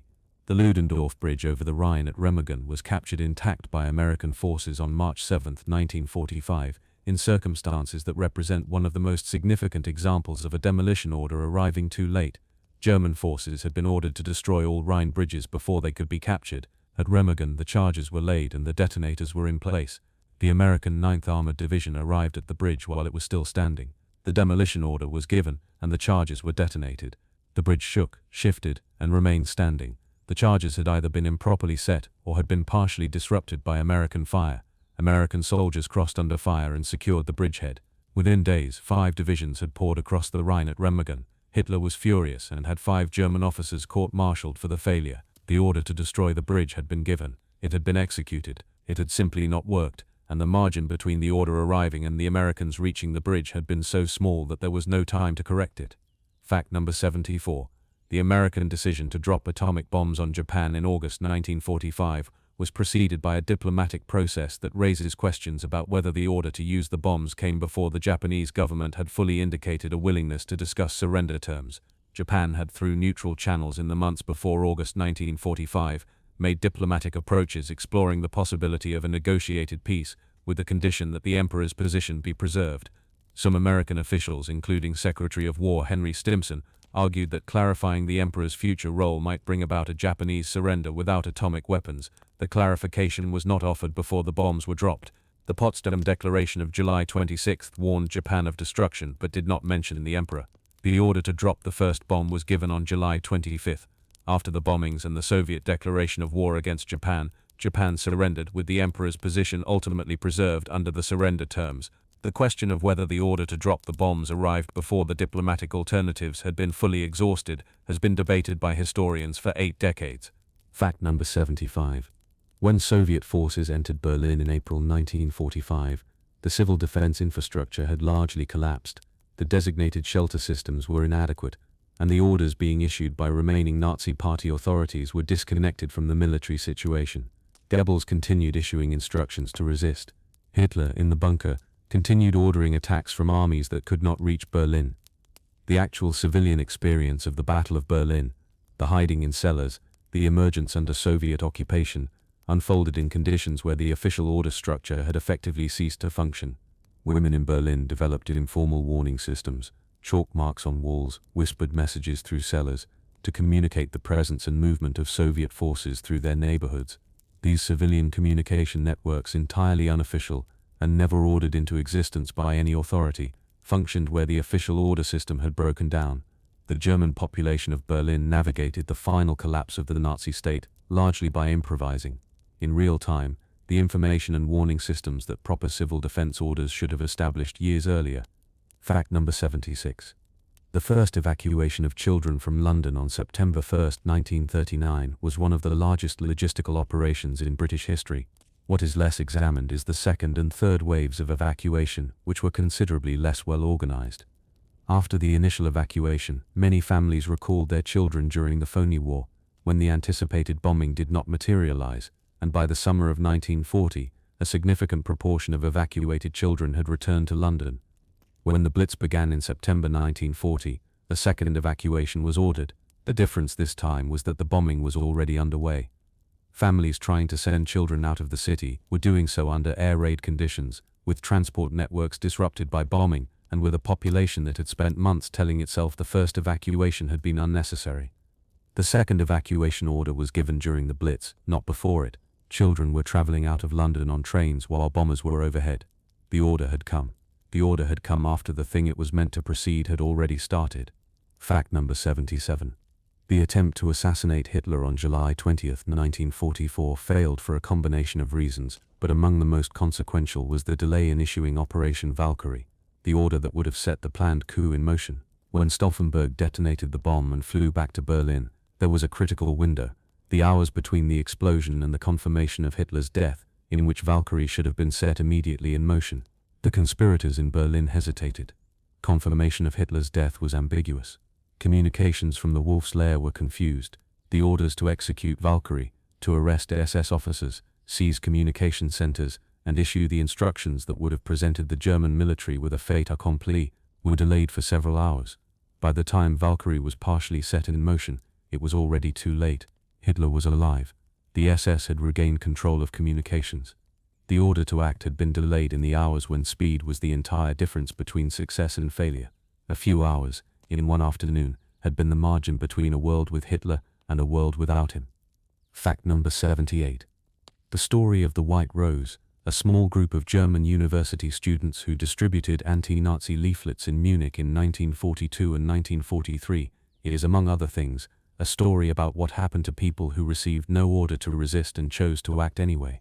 Sophie Scholl, Hans Scholl, and their small circle produced and distributed 6 leaflet editions calling on Germans to resist the Nazi regime. They were arrested in February 1943, tried before the People's Court, and executed by guillotine within hours of sentencing. What is less discussed is what they were waiting for, the order or structure that might have given their resistance movement something larger to connect to. The German resistance was fragmented, operating without coordination, without a clear command structure, and without the external support that resistance movements in occupied countries received from the Allies.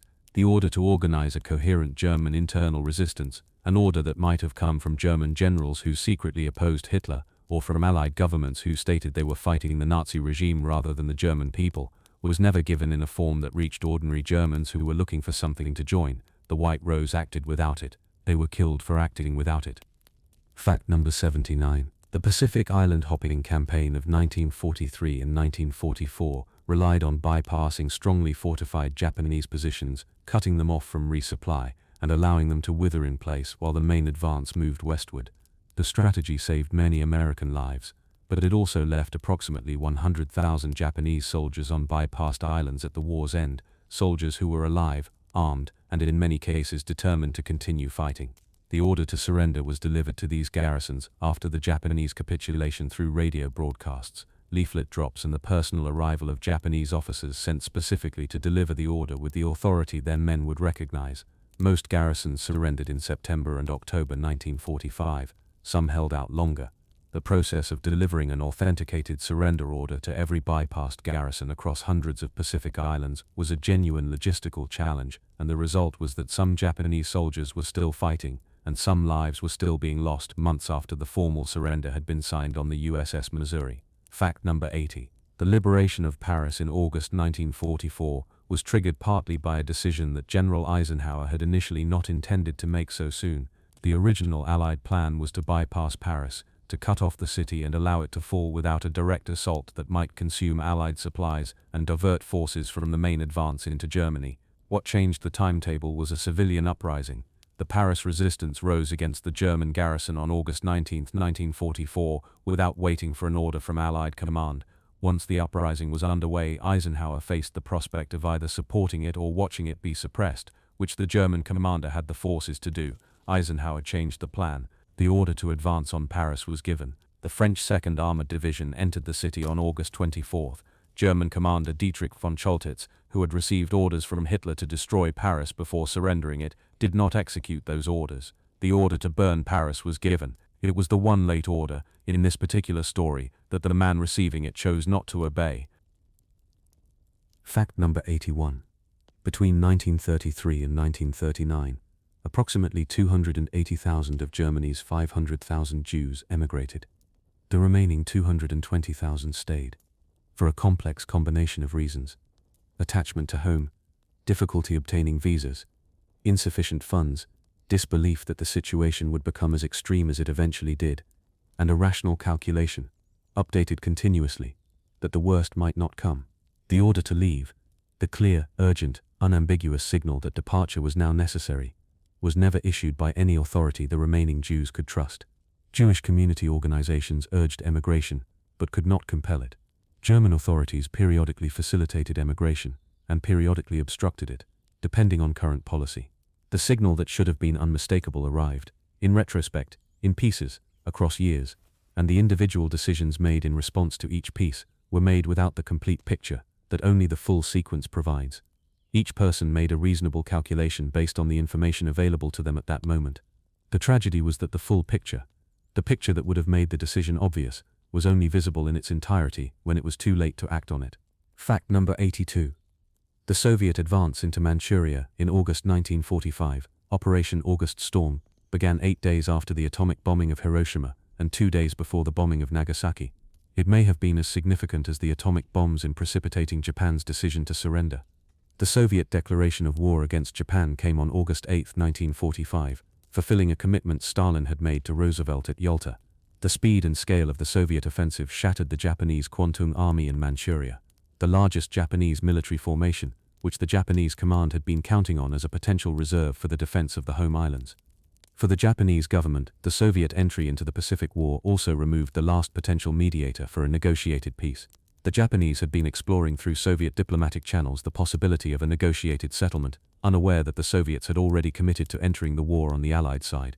The order to abandon that diplomatic track, to accept that the war was over, came for the Japanese government in the days following the twin blows of the atomic bombs and the Soviet advance. The order to surrender was given on August 15. Fact number 83. Fact number 91. The Nanjing Massacre of December 1937 and January 1938 involved the killing of an estimated 200,000 Chinese civilians and prisoners of war by Japanese forces after the fall of the Chinese capital. The question of what orders the Japanese soldiers received has been central to every historical and legal examination of the massacre. The Japanese commander at Nanjing issued orders prohibiting looting and atrocities before the city fell. The killing that followed was either a direct violation of those orders, or, as some historians argue, the result of other orders and command cultures operating beneath the level of formal written instructions.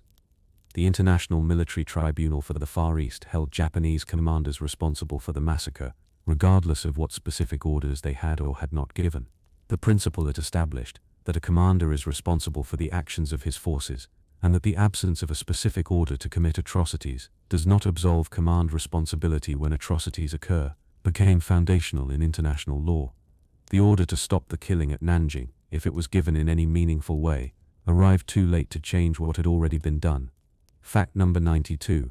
The liberation of concentration camps at the end of the war presented Allied medical services with a challenge for which they were not adequately prepared. The basic instinct of liberating soldiers, to give the survivors food, the more the better, was in the specific context of extreme malnutrition, medically dangerous. Introducing large quantities of food rapidly to a body that has been severely deprived can cause refeeding syndrome, a potentially fatal disruption of electrolyte balance. At Belsen and other camps, Well-meaning soldiers gave survivors what they had: chocolate, bread, canned goods, and in some cases the immediate response was not recovery but death. The correct protocol, carefully controlled reintroduction of calories at a slow, gradual rate, was known in principle by specialists but had not been circulated to the medical units that were the first to arrive. The order to brief frontline medical staff on the specific protocols for treating extreme starvation survivors before they reached the camps, not after, had not been given at the scale and speed the situation required. The liberation was real, immediate, and desperately welcome. The medical knowledge to support it arrived only in the days that followed.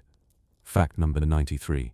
The atomic bombing of Nagasaki on August 9, 1945, 3 days after Hiroshima, has received less historical attention than the Hiroshima bombing, despite a death toll of approximately 40,000 to 80,000 people.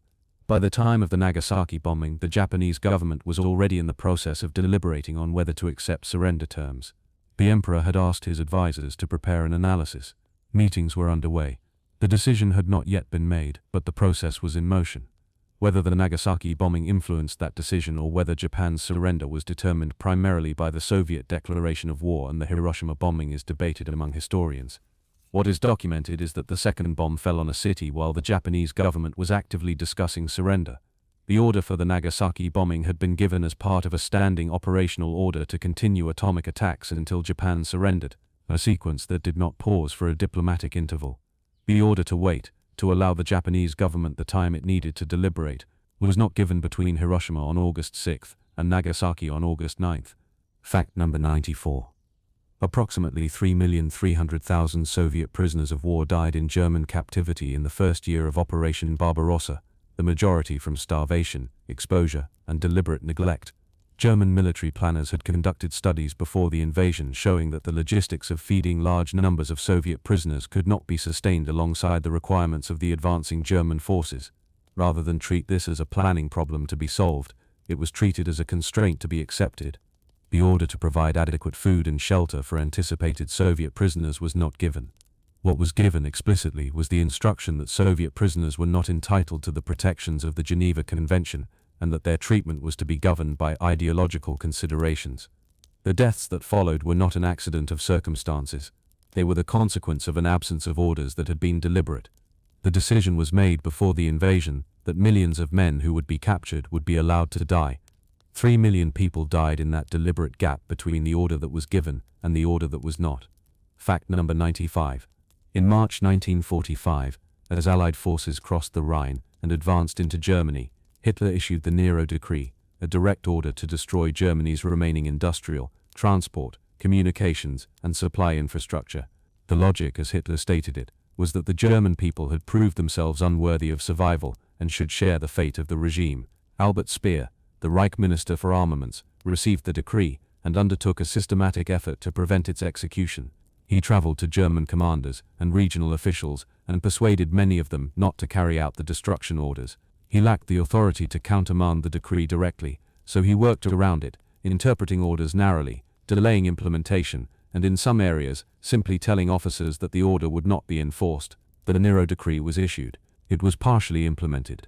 The degree to which Germany's infrastructure survived into the post-war period, enough to support the remarkable economic recovery of the late 1940s and 1950s, was significantly affected by the number of people who received that final order and decided, quietly, not to obey it. Fact number 96. The Japanese city of Kyoto was on the original target list for the atomic bombs. It was removed through the intervention of Secretary of War Henry Stimson, who had visited Kyoto before the war and understood its cultural and historical significance, that it had been the imperial capital for more than 1,000 years and was irreplaceable as a repository of Japanese civilization. Stimson argued repeatedly and successfully that targeting Kyoto would produce a bitterness in Japan that would outlast the war and complicate the peace.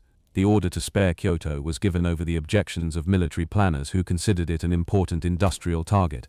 Nagasaki was substituted. The bombing of Nagasaki killed between 40,000 and 80,000 people. Kyoto, with a population of approximately 1 million in 1945, was spared. The decision about which city received which order was made in a Washington office by people who had, to varying degrees, visited or read about the places they were considering destroying. Stimson's knowledge and willingness to press the matter changed which city was bombed and which was not. One man's personal memory of a place he had visited saved a city of 1 million people. Fact number 97. The Allied denazification program, the effort to identify, prosecute, and remove from public life those who had actively supported the Nazi regime, was one of the largest administrative undertakings of the immediate post-war period. The order to implement it was given across all 4 Allied occupation zones. In the American zone, the program was initially ambitious, processing millions of questionnaires and establishing categories of involvement from major offenders to followers. In practice, the sheer number of cases, the difficulty of gathering evidence in a destroyed country, and the growing pressure of the emerging Cold War, which made German cooperation and stability a priority, meant that the program wound down much faster than its original scope suggested. Many former Nazis in middle and lower official positions were classified as nominal offenders, assessed small fines, and returned to their professional lives within a few years of the war's end. The order to denazify Germany thoroughly was given. It was given into conditions, logistical, political, and temporal, that consistently outpaced the administrative capacity to execute it at the scale it formally required. Fact number 98. Rudolf Weber and Alfred Wetzler escaped from Auschwitz in April 1944 and produced the most detailed and precise account of the camp's extermination process that had yet reached the outside world. Their 32-page report described the layout of Auschwitz-Birkenau, the gas chambers, the crematoria, the selection process on the platform, and the scale of the killing. The report was transmitted to the Hungarian Jewish leadership, to the Vatican, to the International Red Cross, to the Allied governments. It reached Roosevelt, it reached Churchill, it reached the War Refugee Board. The order to act on it, the specific, urgent, operationally meaningful response that the report's contents demanded, was not given at the scale required by any of the authorities who received it. The railway bombing requests were declined. The diplomatic approaches to Hungary requesting a halt to deportations came after approximately 437,000 people had already been transported. The report arrived clearly and in time. The order it should have triggered did not follow with matching urgency. The most precise and detailed evidence of mass murder that had ever reached Allied governments was received, assessed, and filed. Fact number 99.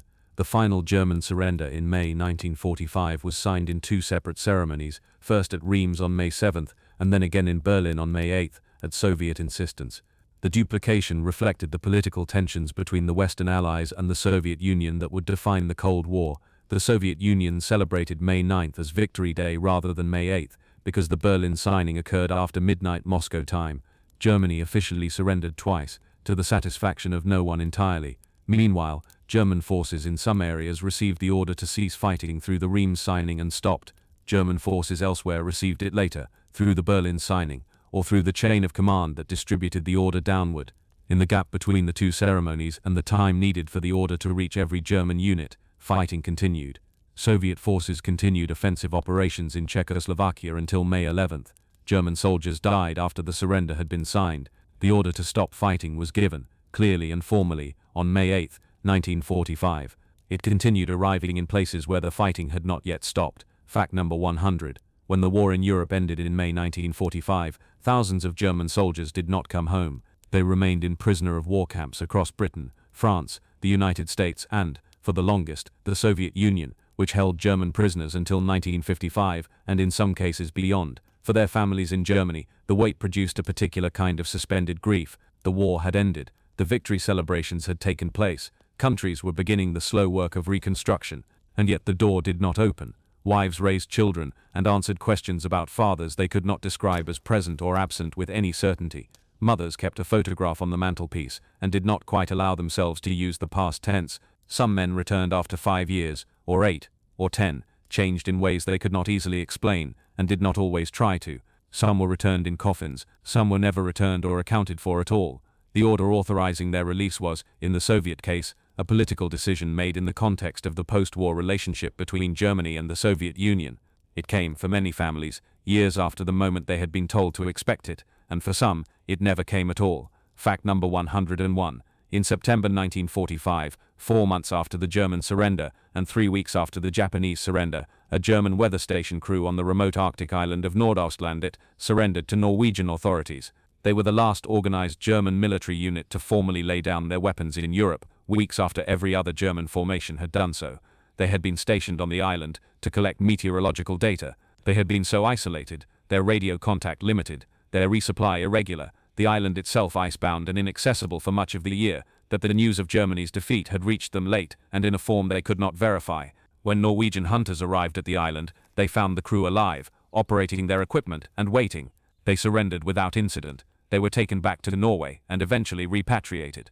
The war had been over for months. On this particular island, at the edge of the Arctic, it had simply not yet been confirmed in a form that the men stationed there could act on.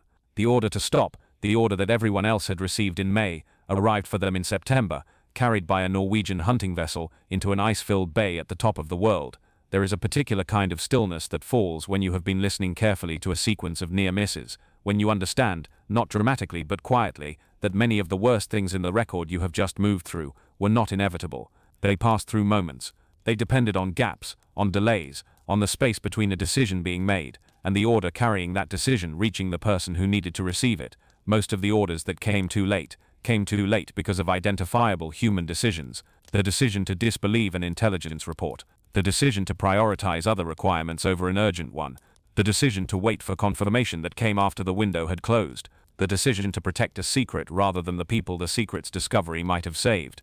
These decisions were made by real people in real situations, with incomplete information, competing pressures, and genuine uncertainty about what the right choice was. Most of them were trying, in the context of what they knew, to do the right thing. And yet, the children standing on unfamiliar platforms, holding luggage labels with their names, the soldiers on baton who held on because the convoy was coming, the families in Warsaw who waited for the official order until the roads were already under fire, the passengers on the St. Louis watching the lights of Miami from the deck of a ship that was about to turn around. These were not people undone by abstract forces. They were people whose specific situations were shaped by specific decisions made by specific people who had the authority to act and did not act in time. The war was 6 years long. It killed between 70 and 85 million people. Many of those deaths occurred in the spaces between decisions, in the days and weeks while orders were being considered, debated, filtered, delayed, or simply not yet given. The gap between knowing and acting is the subject of this collection.